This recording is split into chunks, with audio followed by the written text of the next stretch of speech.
فضیلت الشیخ مفتی اختر اوکاڑوی۔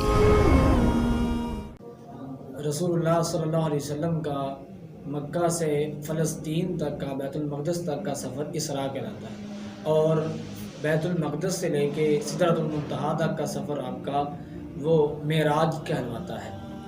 رسول اللہ صلی اللہ علیہ وسلم کو معراج کب ہوئی، کس سال اور کس مہینے میں ہوئی، اس میں مورخین کا بہت زیادہ اختلاف ہے۔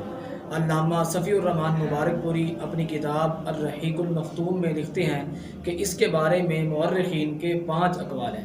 بعض نے کہا کہ نبی الاسلام کو نبوت کے پہلے سال ہوئی، کسی نے کہا نبوت کے 5ویں سال ہوئی، تو کسی نے کہا کہ نبوت کے 12ویں سال، تو کسی نے نبوت کے 13ویں سال ہوئی۔ علامہ جمال الدین قاسمی بیان کرتے ہیں کہ نبی الاسلام کو معراج نبوت ہجرت سے 1 سال پہلے یعنی نبوت کے 12ویں سال ہوئی۔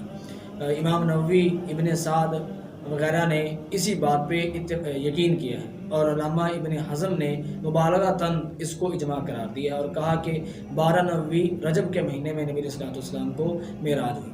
بہرحال معراج کی تاریخ کے بارے میں کوئی تعیین نہیں ہے، اور اس کی تعیین پہ کوئی بھی صحیح روایت ثابت نہیں ہے، لیکن ایک بات ضرور ہے کہ معراج نبی علیہ السلام کو حضرت خدیجہ اور ابو طالب کی وفات کے بعد ہی ہوئی۔ تو آپ صلی اللہ علیہ وسلم کو نبوت کے 10ویں سال جب ان کی وفات ہوئی تو بہت زیادہ دکھ اور تکلیف ہوئی، اور اس کے بعد مشرکین کی طرف سے آپ پر تکالیف جو ہے اور اظہار ثانی بڑھا دی گئی۔ تو اس موقع پہ اللہ رب العزت نے آپ کے اوپر بطور انعام آپ کو معراج کروایا۔ یہ بات تو یقینی ہے کہ آپ کو معراج نبوت کے 10ویں سال کے بعد ہوئی ہے، کیونکہ حضرت خدیجہ رضی اللہ تعالیٰ عنہ کی وفات نمازوں کے فرض ہونے سے پہلے ہوئی تھی، اور اس کے بعد معراج ہوئی، کیونکہ معراج میں نماز فرض کی گئی ہے۔ تو ہمارے ہاں معاشرے میں بعض لوگوں کو دیکھا جاتا ہے کہ وہ لیلۃ القدر کی طرح جو یہ رجب کی 27 کو معراج کی شب مناتے ہیں، اور اس کے اندر لیلۃ القدر کی طرح ہی عبادت کرتے ہیں۔ تو لیلۃ القدر کے سال اور مہینے کی تعیین میں کوئی صحیح روایت ثابت نہیں ہے۔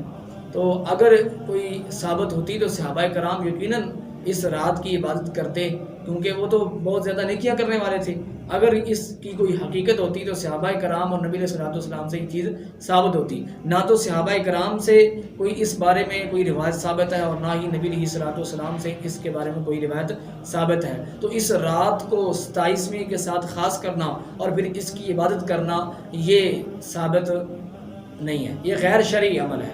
اور پھر اس رات چراغاں کرنا، آتش بازی کرنا، یہ آتش پرستوں کے ساتھ مشابہت ہے، جو کہ قطعاً جائز اور درست نہیں ہے۔ کچھ لوگ 27ویں رات کے بعد اگلے دن صبح جو ہے وہ روزہ رکھتے ہیں، تو یہ بھی جائز اور درست نہیں ہے، ثابت نہیں ہے۔ تو کوئی بھی ایسا عمل کرنا جس کی شریعت کے اندر رہنمائی موجود نہیں ہے تو یہ بدعت کہلاتا ہے۔ نبی علیہ السلام نے ارشاد فرمایا، جو کوئی ایسا کام کرے گا جس کے اوپر ہمارا امر نہیں ہے تو وہ جتنا مرضی اس کا عمل بڑا ہے، لیکن وہ اللہ کے ہاں قابل قبول نہیں ہے، وہ عمل مردود ہے۔ تو اس لیے اس رات کی عبادت کرنا، بالخصوص اس کا اہتمام کرنا، یہ صحابہ کرام سے یا نبی الاسلام سے تابعین سے ثابت عمل نہیں ہے، اس لیے یہ بدعت ہے، اس سے پرہیز کرنا چاہیے، بچنا چاہیے، حرام ہے۔